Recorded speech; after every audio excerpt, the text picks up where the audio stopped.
I just hopped off a call with Daniel, who's in Automation Blueprint, which is my coaching program. If you want to join, go to jesselane.com and check it out. jesselane.com/coaching if you want to go directly there. It's just so exciting to see the growth and the excitement and the processes being built. And there's so many cool things. So enjoy just like a couple of the last videos I've done. I hope you get some value. This is almost like my calling in life, I think, is helping you more grow your construction company. I hope you enjoy the video. And if you're interested in joining, jesselane.com/coaching. Check it out. Okay, see you inside. You know, I've talked about how I'm switching up the model of the business. I've self-performed a lot of work, and now I'm transitioning out of that to primarily kind of like what you're doing, just management. Mm-hmm. I mean, I have my numbers, I guess you could say, but I just need to help being able to bid those jobs a little bit better. Like how to, you know, I don't know. None of what I'm asking you is to try and figure out what your numbers are or whatever. I just want help getting to that point. How do I, you know, because I knew like $107 a man hour was going to cover my overhead, all that. I could figure all that out. But now that I don't have somebody self-performing all that, I'm just getting all those bids. Yeah. How do I make sure that they're bidding the right amount? That I'm bidding that they're bidding the right amount, but how do I just want to make sure that Sean Van Dyke has his profit first for contractors stuff. Yeah. How much of that do you feel like is actually relevant or worth trying to build stuff around? Well, maybe run me through what exactly he's saying and we can assess that. I mean, basically he's, you know, profit first. Once you get paid, once you get all that stuff, you essentially set your profit aside first. I mean, there's a whole thing of metrics and all that stuff to figure that. But he's saying that a company that does, you know, that's at my size, I mean, even your size, your profit margin should be somewhere between 10 and 15%. Mm-hmm. Mm-hmm. So I guess how do I, you know, when you're bidding, you know, I mean, at your scale, you're bidding $20, $30 million jobs. You can't. Not quite yet. But I mean, so that we're bidding is like right now we just put a 7.2 out, like Friday. It's like ground up building. But I bet you didn't do cost plus 10%. No, we had like $850,000 of profit on that, so that's a little more than 10%, like 11, whatever that is. But I think that did not include the PM and supers time because those were in general conditions. Yeah, that's all put in as far as a job cost and stuff like that. Yeah. But I guess I just need some help figuring out how do you come up with that $850,000. Oh, okay. Well, first of all, let me kind of touch on a concept of getting sub bids and like knowing your pricing, and things are going to change when every new COVID, like when COVID hit, it's like metal and wood, and it was just like bizarre. Went up like hundreds of percent or whatever, 800%. Yeah. I don't know. So having a cost catalog is great. We do have that. I could probably even try to find it real quick and show you. Let me see if I can find that as I'm talking here. But yeah, just know like anything that you share is nothing that I would never share with anybody. I genuinely value the information that you put out and stuff, and I'm just trying to get it so that I have a something to grab onto the concept and be able to kind of just plug and play my stuff and see how that works. But I just need help getting to that starting point. Love it, dude. That's why you're like in this program. You've invested. You're here. I'm here. Yeah. I love it. I'm really excited for you. Okay, I found the sheet here, Division 9. Like just as an example, I don't know. Like we just put the job name and the date in the sub. Okay. And if it's labor material or material only, you know, linear foot or square foot or each or whatever. So like 2x2 tiles and grid, square foot 485. And this is the. So you will input typically what your subs give you as far as a price. So you have a kind of a guesstimate sheet. Wait, so are you asking about this sheet? Yeah. Yeah. So this is like if we get a bid and if we know the square foot or the each or the linear foot, you know, like each meaning like how many toilets or whatever. Yeah. But like each, this would be a sheet, a 4x8 sheet of 1/2 inch hanging and finishing is $65. Okay. So like, again, this is just Florida pricing, so I don't like. Yeah. Share So it, you build this so when yeah, it's either like a check or if we're gonna do a ROM, like a rough order of magnitude. okay. Like a lot of these prices are pulled into like our ballpark estimate sheet. I don't know if you have that, if you use that. I have something similar. Like I said in the beginning, I was cheap and just wanted to kind of grind and build it out on my own. I remember you said that. So like in our templates, we have ballpark estimate sheet. So like or general idea, simple, general conditions, site work, advanced. So it's popping numbers here. Oh, okay. But square feet, you gotta be like 2,500 or just whatever. But it's gonna calculate. I think you have to go through. Let's just say simple. I'm gonna copy this and just be like, okay, everything's simple. See now it populates a price. But those prices are based off of that Excel sheet you just showed me of inputting all of that data and yeah, stuff. we actually I went over to this tab here, and we actually plug it in here. So like, there's 3 different things like tenant improvements, commercial ground up, or like multifamily remodel. So like, we'll just say Division 9. I like that. It's just like finishes, like drywall, all that stuff. I mean, you're a commercial GC, right? So you know all that. Yeah. Yeah. So like none would be $0. Simple 19, and then 23 intermediate, advanced $35. Like, And that's what your averaging per square foot cost is. yeah. And so finishes simple. See how it's 19, so it's pulling this number 19 right here.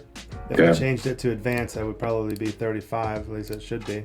Let's see. And you put it in a 2,500 square foot building, so it's generated that cost. Gotcha. Exactly. Now, Okay. this is not the Bible. Yeah. This is just, you can see the big range here. It's just a super fat, quick range to give as a ballpark. So this is not a $1.5 million job. We know that. Yeah. But it's not $100,000 either. We know that.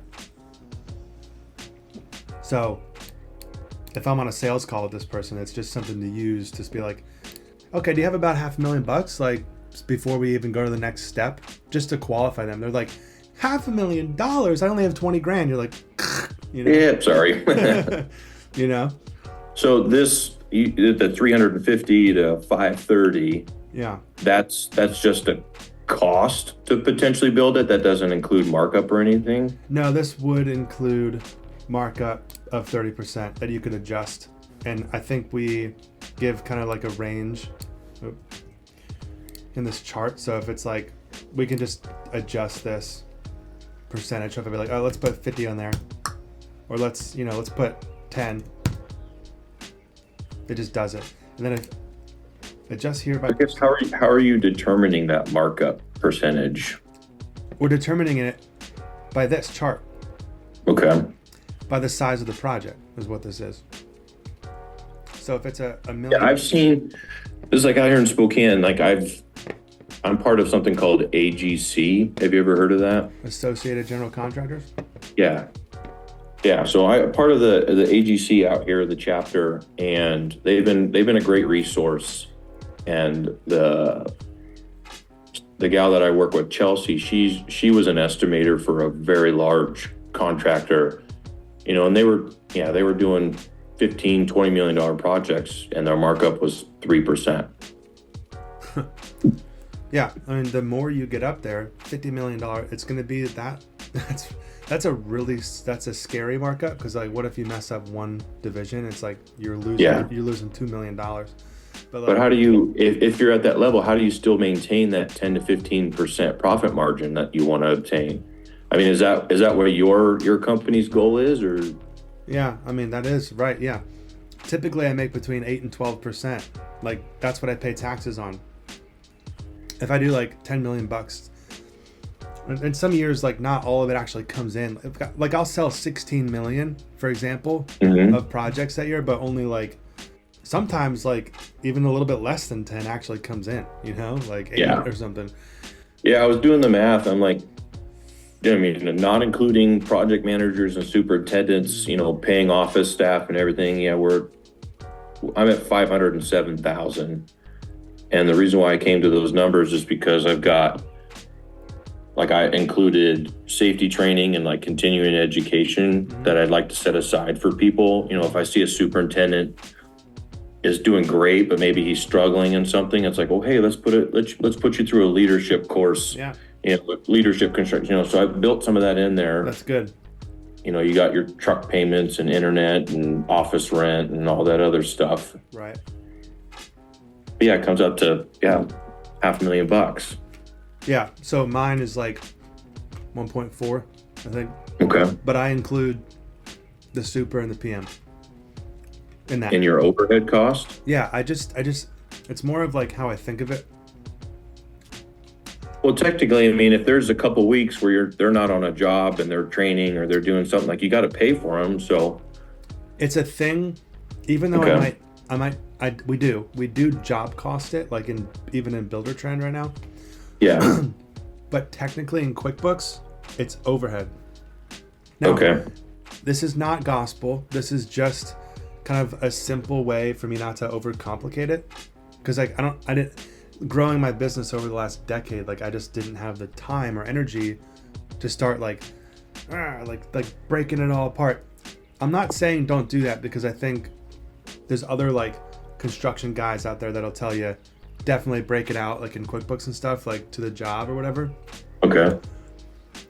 And I could be wrong, and I could adjust this. And I know that about myself on this topic, that this could be something that I will adjust in the future. I've always kind of said that.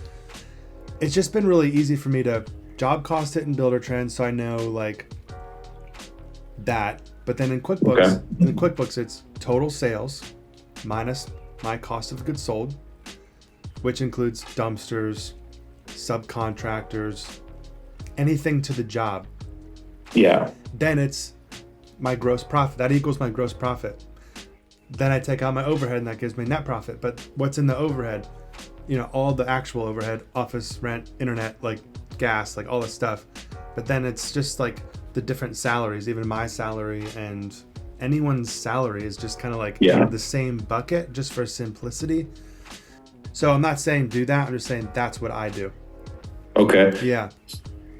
That's kind of how I've had it in the past. Yeah. You know, I'm not opposed to doing it your way or my way or whatever like that, but either way, really. I mean, that was always kind of what I thought in my mind, was that even though a PM and a super are, you know, kind of directly tied to a job, that doesn't mean that at some point, you know, there's going to be a couple weeks where maybe a job just finishes up super fast and you had them where they were just going to roll right into the next one, and they're just kind of helping out on a different job or doing a different task until that new job starts up or something. It can get really complex to sit there and you're going to spend all your time managing accounting. It's like, so how, I guess, so if you're 1.4, how would you, you know, so you have what, 2 or 3 superintendents?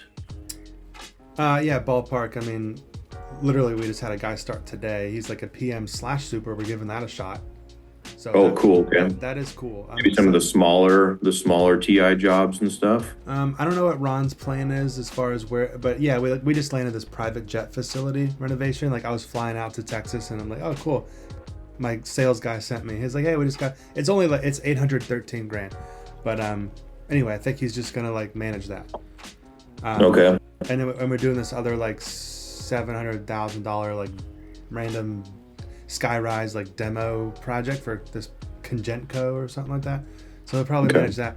But then there's like the Jets Pizza. We have 2 different Jets Pizzas like build outs, and like 7 other like 4 or 5 other jobs, like the $1 million art gallery renovation and stuff that Mark is project managing. And then he has Josh, a superintendent, under him. But then Kevin, the new PM super, I think will just kind of do 1 or 2 projects like those 2 I mentioned. I think that's what Ron's plan is. Yeah. So we'll just job cost his And time. the reason why I ask that is if you know that you have 3 superintendents, I mean, I guess you could say technically, depending on the size of the jobs, for simple math, say you can only do 3 jobs a year. If you're doing big jobs like that. Yeah. And maybe I'm just looking at it wrong, but how do you recoup that 1.4 million, but then also make your 8 to 12% profit if you're limited, because a multifamily remodel, that's most likely going to be a year or more depending on the size. Yeah. The 140 unit project that we're going to be starting in a month and a half, that's going to be at least a year. So I know I've got one super tied up for that, and then a few months later, we start a ground up job, and then he's tied up for a year. Yeah. And then I'm looking at potentially bringing on another guy for some of those smaller things. So it's like I've got 2 to 3 jobs a year I might have going at the same time. So then how do I bid it so that I can, recoup all of that and still make those profit margins? You just got to have the profit baked in. So like on our 116 unit hotel project that we converted into apartments, yeah, and I did a whole amenity center, I think it was a ballpark about $7 million. We made 1.5. So I don't know. Damn, 20%. That's awesome. Is that 20%? Yeah, it was a great. Now I had a partner on that because it was like a JV, joint venture. So I did 50-50, but he brought staff, I brought staff. We kind of shared a lot of like expenses, but everything ran through my company. And I just paid him he brought an electrician and all his in-house employees. He was like just throwing Juan and Jose out there to, get stuff done. Yeah. Which I don't have. I don't have any in-house workers. I don't know if you do. Yeah, we've got a few. Okay. Yeah, I mean, I think that's smart.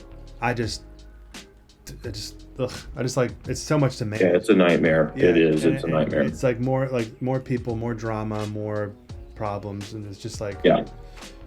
But it's more stress, honestly. But it's more margin. Yeah. If you have the consistency. But so, what was your ultimate? How do you bid the jobs? I want to give you a good answer to your question. So you're saying, if you only have 3 jobs, the answer is you gotta just do the math on if it's $500,000, but maybe throw the PM and the super in there. So maybe that would be $1 million, or like, I don't know, how much would that be a year? One example is we're looking at doing a contract takeover for a GC that's here in town. The owner has reached out to us and has really liked what we, how we do business and how we run it. Yeah. And they're so just unhappy with them that they were like, here's the bid they gave us. And they were at like cost plus 7% for this $6 million job. I'm like, well, if I only have 2 or 3 supers, like my cost plus would be significantly higher because I'm trying to reach those 8 to 12% profit margins. And I know if it's cost plus, everything is super open book. So, that's a lot of extra work. Yeah, it's a lot of work, but you also have to figure out a way to, if you bid the job for, $300,000 for paint or for whatever reason, and it only comes in at 260, how do you still try to grasp that 40 grand? You don't in cost plus. Yeah. That's why I don't ever do cost plus. I'm not saying don't do it for you. Oh, really? So on your big $7 million, you're doing fixed price. That's how I make 20%. Wow, that's badass. Okay. That's how you cover your overhead. That one job covered all my overhead for the year. The rest all was great. Yeah, absolutely. Yeah. That's what I think. Yes. The answer to your question is maybe try to not do cost plus and just be like, hey, this is my price, and try to have one of those big jobs cover your yearly nut. So you have to think about the nut that you gotta crack. Like you gotta cover. I know you probably you already understand this concept, but just maybe you do understand the concept, of course. Yeah. So maybe add PM and super to that. Just in your mind. It doesn't have to be like on paper or in your accounting or in your project management software. Just think about it. This is just how I've thought about it. Overhead plus PM and super and estimator and office manager, like all staff and your salary, all staff. Overhead plus all staff. That is your nut. So it does say it's $1 million. As soon as you make $1 million gross profit on projects, you're even. So that's the answer to your question. Okay. So then once you cover that, everything on top of that is net profit. Does that make sense? Gotcha. How do you go about trying to sell, because I know when you get to those really big jobs, they like to see the cost plus aspect of it because they want to know what they're paying and all that. Yeah, selling a $7 million fixed price, is there any special sales value? Oh, you just got to say, look, we do it different than anyone else. If you want to work with us, we got the best people. You have to sell your value. Timing, it could be relationships with the fire marshal or the permit office or the building department, your reputation. I mean, there's a lot that goes to it, but I just think you can make money. You can also lose money. Yeah. I've never lost money on a project though. Like I've never gone like over budget and actually lost money. Like I've gone under budget or over budget. You know what I mean? Yeah. But I've never lost money. But if there's enough padding put in there, then you're still not going to lose it. Okay. Exactly. I always pad my jobs to where I'm comfortable. On this concept, I have a YouTube video that I made like half a decade ago. It's called How to Think About Net Profit. I think that's what it's called. Maybe look that up and just watch that like 9-minute video or whatever it is. Because I kind of broke down this concept with like a visual chart. Oh, okay. Yeah, and I don't even know if it's like, it's just a way to conceptualize it in your mind, I think. Let's just leave it like that. Okay. Overhead plus all of your salaries. It's just, that's the nut you have to crack to break even. So you just got to know that. Then when you look at a job that you're bidding, you say, what's my gross profit going to be? Not my net, my gross. You get it?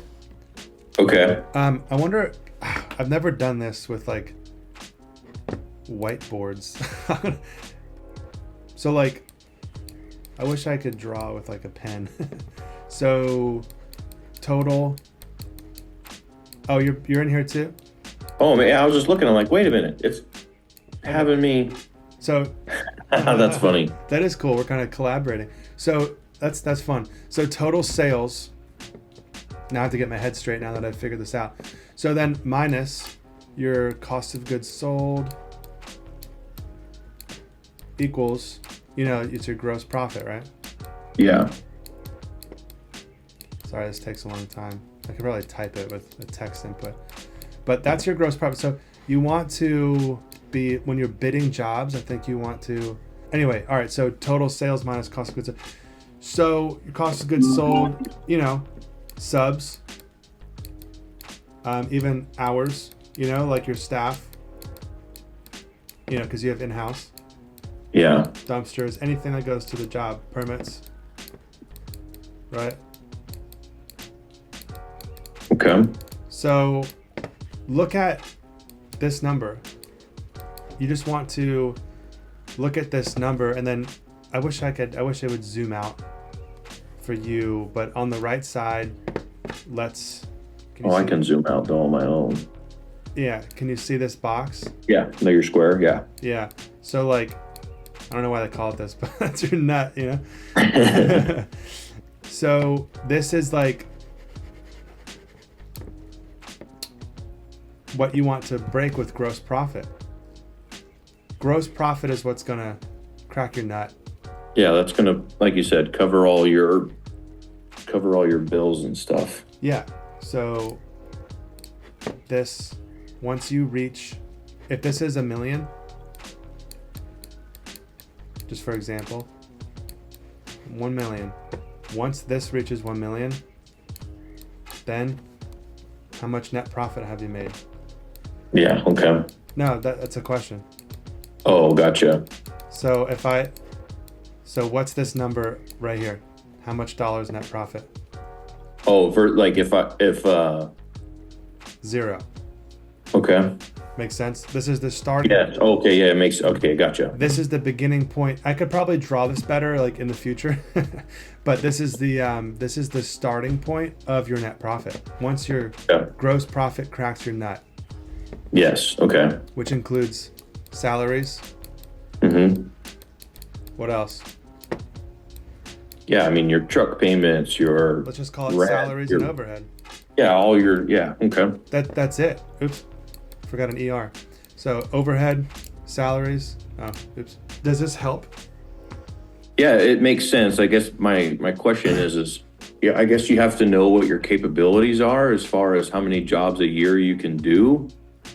Is that something that you really put into it? Like think about when you're coming up with your numbers? I personally don't, because I just want, I mean, I have my goals. I have like charts of sort of how many jobs that we need to get, but I don't limit myself necessarily, because I could just hire another super. But I just try to break the goal. Yeah. Okay.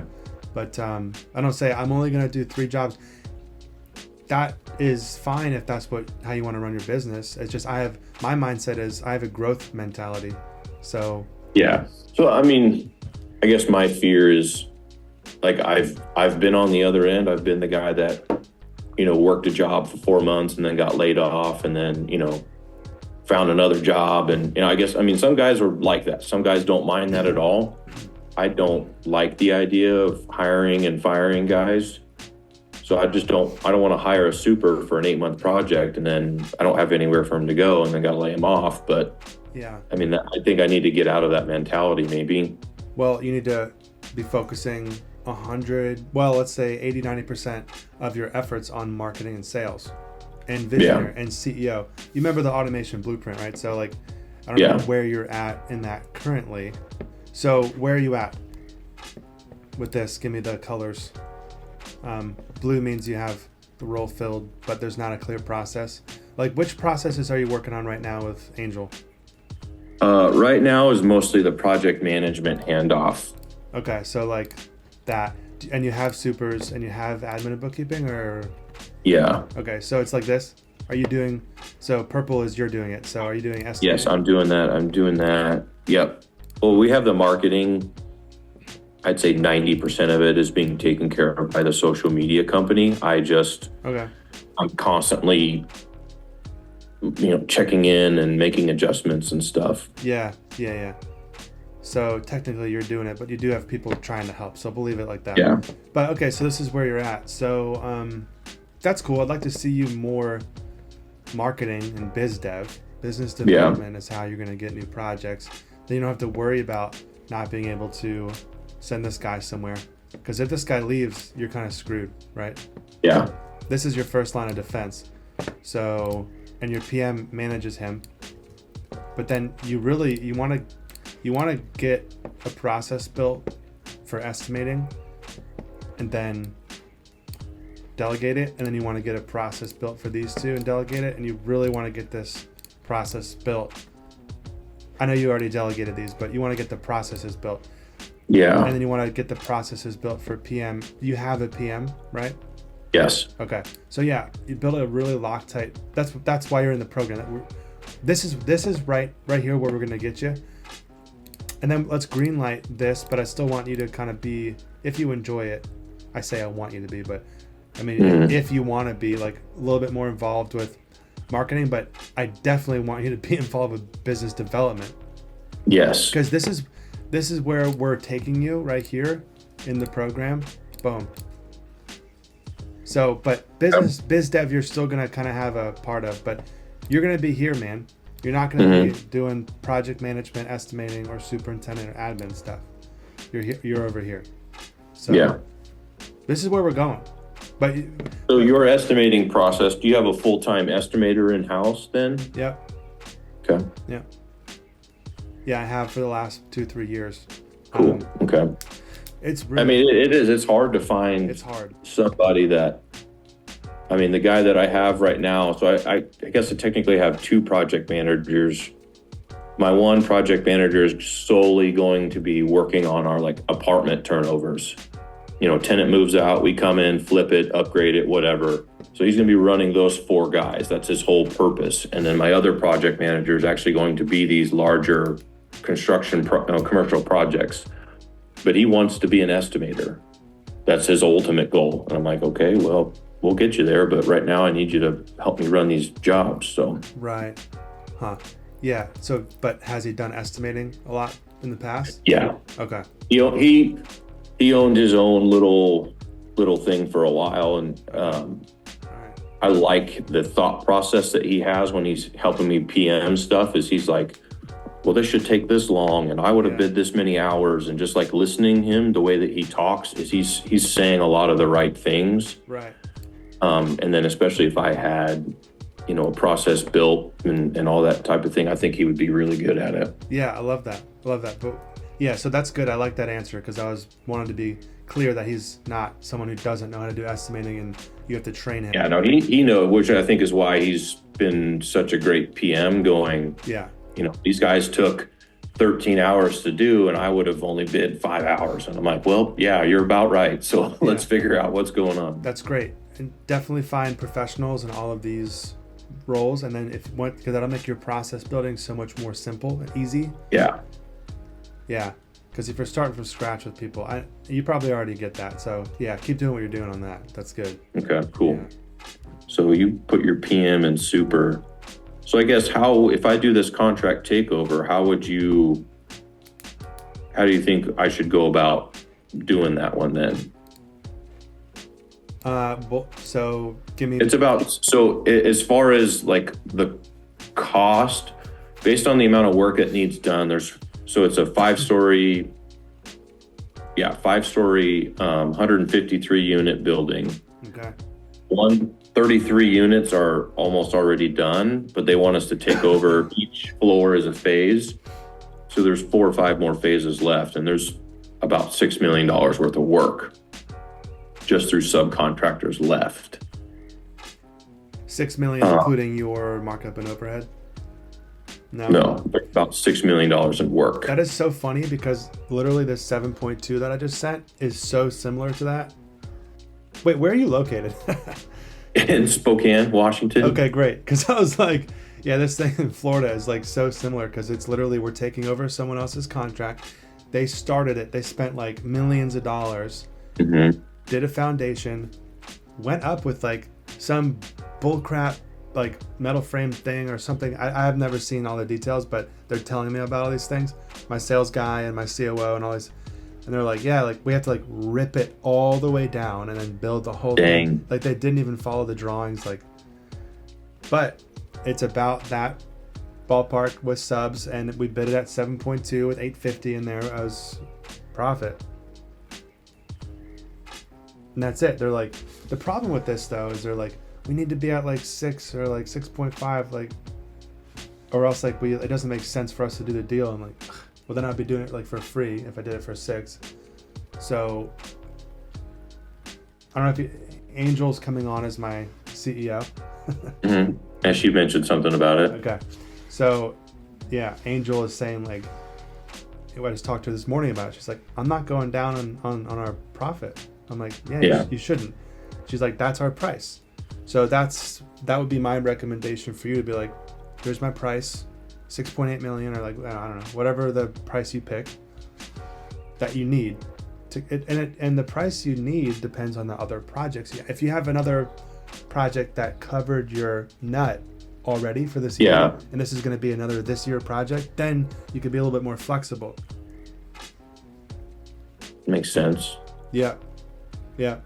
That's how markup is. Markup, when I said my heart earlier, I was joking, but it comes down to the grand scheme of your business.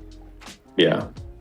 So, I mean, if per se you didn't make the profit margins that you expected on a previous job, maybe you just do a little bit more on the next one to kind of make up for some of that. Yeah, it was crazy, like to see how they put in their markup and everything, like their PM cost and all that stuff. It was Yeah, I'm looking at like 6 million just for the subcontractors prices and stuff for the rest of the building. So, but I mean, they had, like, if I paid a project manager $100,000 a year, I think it only came out to like $2,800 a week, but they had like $4,400 a week on there. So I don't know where they could have possibly gotten that price from. Yeah, just for 1 p.m. Yeah, 1 p.m. and the PM was actually more money than the superintendent. I think the super, they had him at $4,300 a week, and then the PM, I think it was like $4,500 or $4,600 a week. They definitely have profit in that.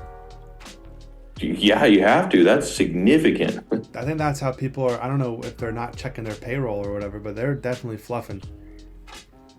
Yeah, it was quite a bit, and then it was cost plus 7% on that particular project. Yeah, and there's no PM that's going to do one job at a time.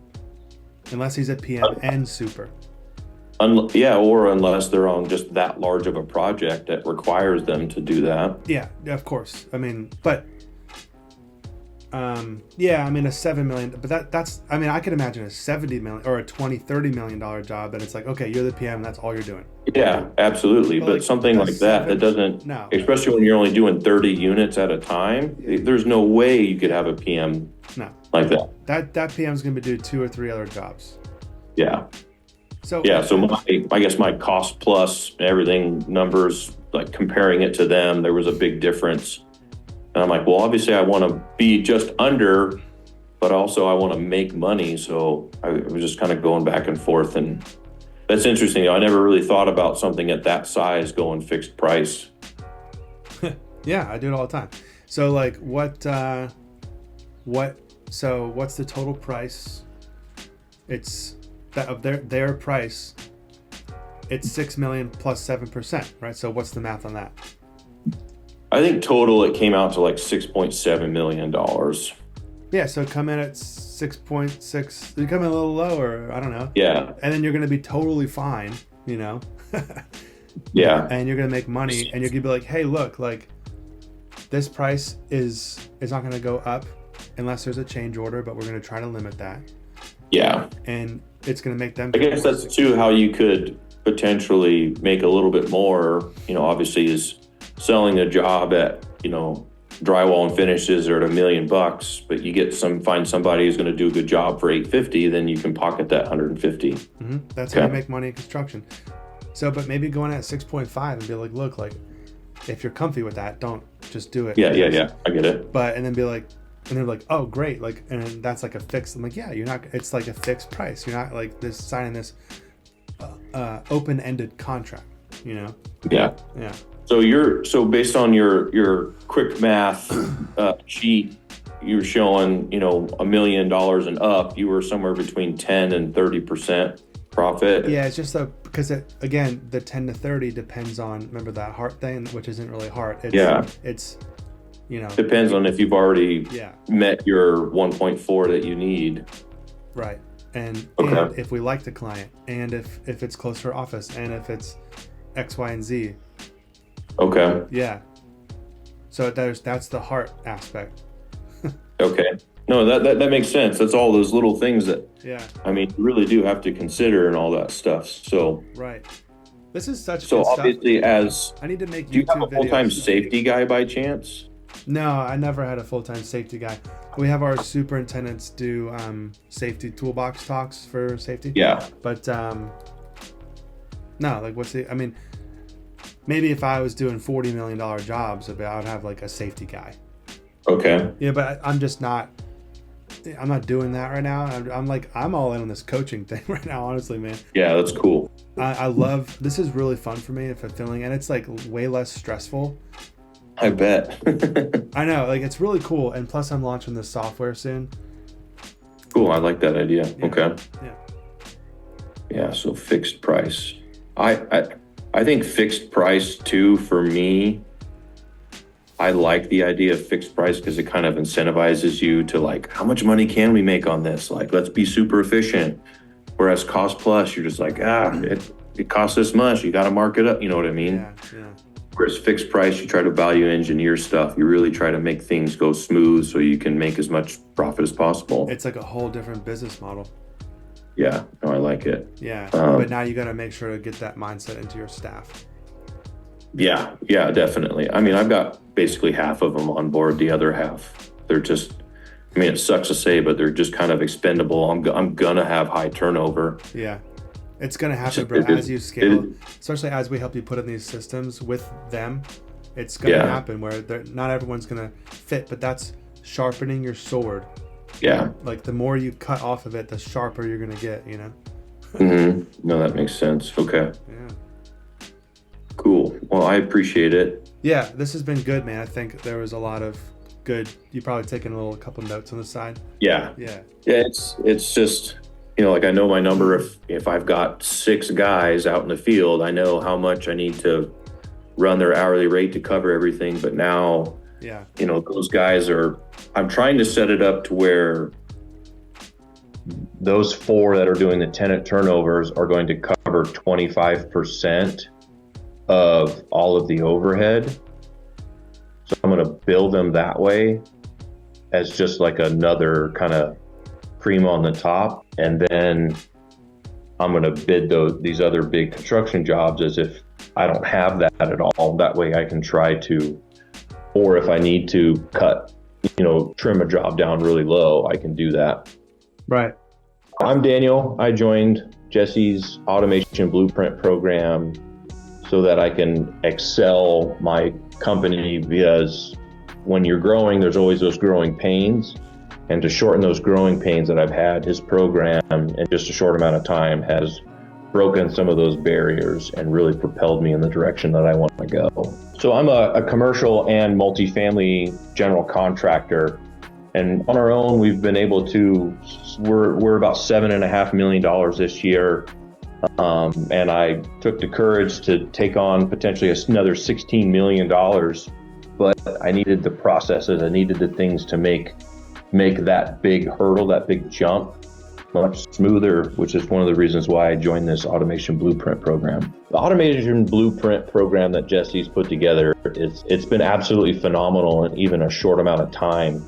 There's a lot of residential type mentoring programs and things that just don't quite, it just doesn't work for someone like me who's 99% commercial contractor.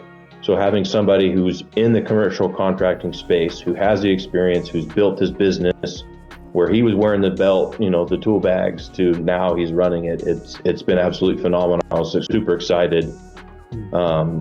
And I couldn't pass it up. I had to jump on it right away. So I absolutely would recommend it for anybody. If you're on the fence about it, everybody is scared to invest that money in up front. But I mean, I've been in the program barely a month, and I've already seen some substantial return on it.